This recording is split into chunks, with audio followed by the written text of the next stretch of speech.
Hello सबैजना सन्चै हुनुहुन्छ। योभन्दा अगाडिको पाठमा चाहिँ हामीले फर्स्ट प्रिन्सिपलबाट डेरिभेटिभ निकाल्न सिकिरहेका थियौँ। यसै क्रममा मैले अर्को एउटा प्रश्न पनि लिएको छु। डेरिभेटिभ निकाल्नुपर्ने, यसमा मैले क्वेसन लेखेको छैन, मात्र एक्सप्रेसन मात्र लेखेको छु 2x + 3/√x। यसलाई चाहिँ हामी फर्स्ट प्रिन्सिपल मेथडबाट डिफ्रेन्सिएसन गर्न जाँदैछौँ, अथवा डेरिभेटिभ निकाल्न जाँदैछौँ, अथवा dy/dx निकाल्न जाँदैछौँ। सर्वप्रथम हामी यसमा नेम दिन्छौँ। Let y = 2x + 3/√x। यसमा हामीले के गर्यौँ भने फङ्सनको नेम y दियौँ। त्यसपछि यसलाई टुक्राइदियौँ। और y = हामी के लेख्न सक्छौँ 2x/√x + 3/√x लेख्न सक्छौँ। बुझ्नुभयो नि, 2x पनि √x र 3 पनि √x। ओके, अब त्यसपछि y भनेको y, यहाँनिर अब हामी 2√x मात्र लेख्न सक्छौँ। किनभने यहाँनिर हेर्नु होला x/√x भनेको हामीले √x × √x लेख्न सक्छौँ। तल बाँकी के भयो √x। यो काट्ने हो भने बाँकी के हुन्छ, माथि √x बाँकी हुन्छ। यदि यहाँनिर 2 पनि भएको भए यता पनि के हुन्थ्यो 2 हुन्थ्यो। त्यही भएर बाँकी के हुने रहेछ 2√x हुने रहेछ + 3/√x। अब त्यसपछि फर्स्ट प्रिन्सिपलबाट डेरिभेटिभ निकाल्नका लागि हामीले दुईवटा स्मल इन्क्रिमेन्ट्सहरू सपोज गर्नुपर्ने हुन्छ। सपोज गरौँ let Δx and Δy be a small increment in x and y respectively हामीले सपोज गर्यौँ। अब त्यसपछि y मा डेल्टा y यदि स्मल इन्क्रिमेन्ट हो भने y को भ्यालु चेन्ज भएर y + Δy बन्न पुग्छ, भ्यालु इन्क्रिज भएकोले। 2√x को ठाउँमा पनि x + Δx बन्न पुग्छ, + 3/√x को ठाउँमा पनि x + Δx बन्न पुग्छ। हामीले दुईवटा सानो इन्क्रिमेन्टहरू सपोज गरेकोले x र y को भ्यालु Δx र Δy ले रेस्पेक्टिभली बढेको। अब त्यसपछि एलएचएसमा Δy मात्र राख्नुहोस् र बाँकी पार्टलाई उता पठाइदिनुहोस्। 2√x + Δx + 3/√x + Δx minus y लाई उता पठाउँदा माइनस y हुन्छ। त्यसपछि Δy भनेको Δy 2√x + Δx + 3/√x + Δx minus y को भ्यालु माथिबाट लिनुहोस्। y को भ्यालु 2√x छ, 2√x, अनि त्यसपछि + 3/√x छ। मैले चाहिँ यहाँ माइनस 3/√x लेखेँ, किनभने यो माइनसले यहाँको प्लसलाई पनि माइनस बनाइदिन्छ। यहाँनिर बुझ्नु होला y को ठाउँमा हामीले माथिबाट भ्यालु सब्स्टिट्युट गरेको 2√x + 3/√x थियो, तर प्लसको ठाउँमा हामीले माइनस लेख्यौँ, किनभने माइनसले प्लसलाई पनि माइनस बनाइदियो। अब त्यसपछि हामी एरेन्ज गर्छौँ। Δy = 2 यसमा र यसमा कमन लिनु होला, 2√x + Δx माइनस √x बाँकी हुन्छ। यदि 2 कमन लियो भने तपाईँहरूले बुझिरहनु भएको छ नि, 2 कमन लिएको। त्यसपछि बाँकी पार्टलाई फेरि लेख्नुहोस्। बाँकी पार्टमा 3 छ, यसमा पनि ल 3 कमन लिनुहोस्। 3 कमन लिनुभयो भने 1/√x + Δx माइनस 1/√x बाँकी भयो। बुझ्नुभयो नि।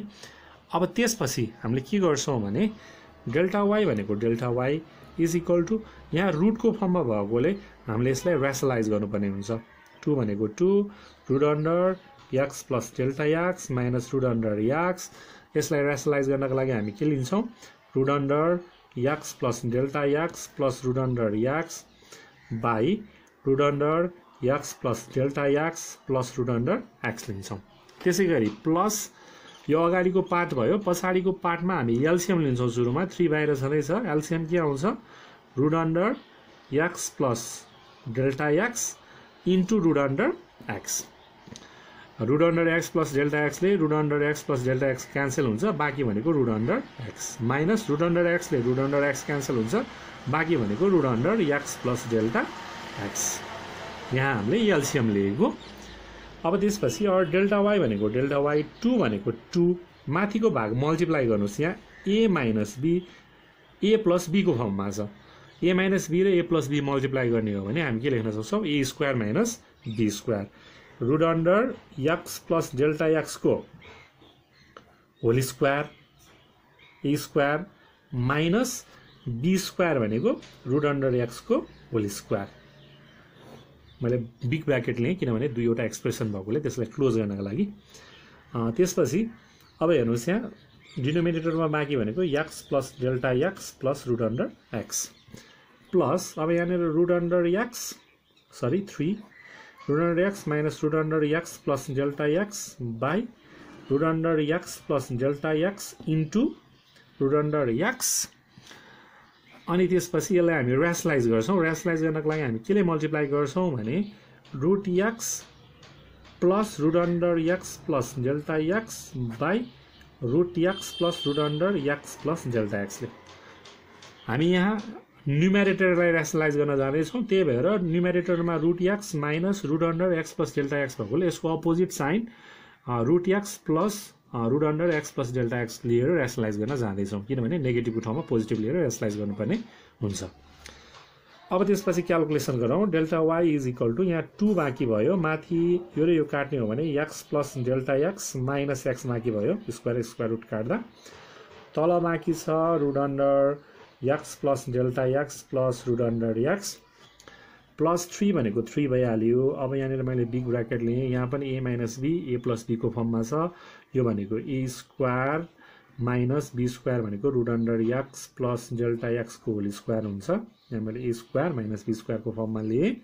त्यसपछि तल हामी के लेख्न सक्छौँ भने रुट एक्सलाई मैले अगाडि लेखेँ, त्यसपछि root X plus delta X लेखेँ, त्यसपछि ब्र्याकेटमा root under x plus root under x plus delta X लेखेँ।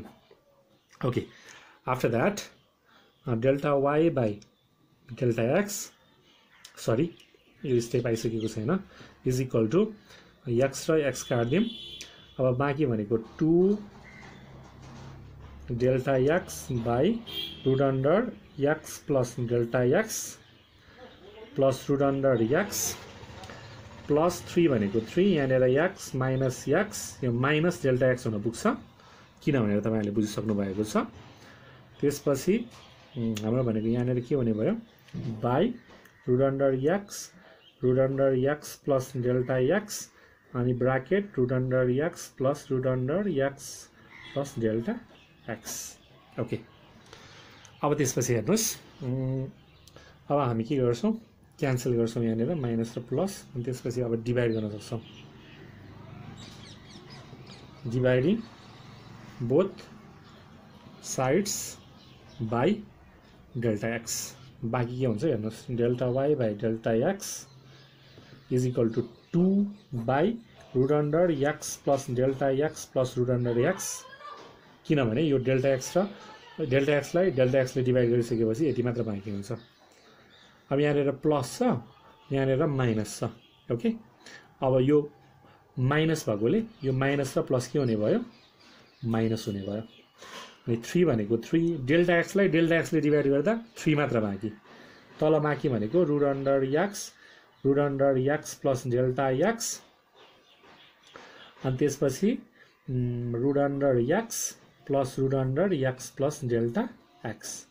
ओके, बुझिरहनु भएको छ नि। अब त्यसपछि हामी लिमिट लिन्छौँ, taking limit as delta x tends to 0। यो फर्स्ट प्रिन्सिपलको रुल हो। यो स्टेपमा पुगेपछि हामी लिमिट लिन्छौँ। Delta Y by delta X अगाडिपट्टि limit delta x tends to 0 हुन्छ। Limit delta Y by delta X as delta x tends to 0 is equal to यहाँ पनि limit delta x tends to 0। यसलाई मैले बिग ब्र्याकेटभित्र राख्न चाहेँ। 2 by root under x plus delta x plus root under x अनि त्यसपछि minus 3 by यहाँ चाहिँ धेरै स्टेप छ, कन्फ्युज नहुनु होला। रुट अन्डर एक्स छ, root under x plus delta x छ, अनि त्यसपछि ब्र्याकेटमा रुट अन्डर एक्स छ, फेरि root under x plus delta x छ। ओके, बुझिरहनु भएको छ नि। ओके, अब त्यसपछि यो स्टेपसम्म बुझिरहनु भएको छ। मैले यसलाई अर्को पेपरमा लेख्न चाहेँ किनभने यहाँ सकिएको छ, तपाईँले हेर्नु होला।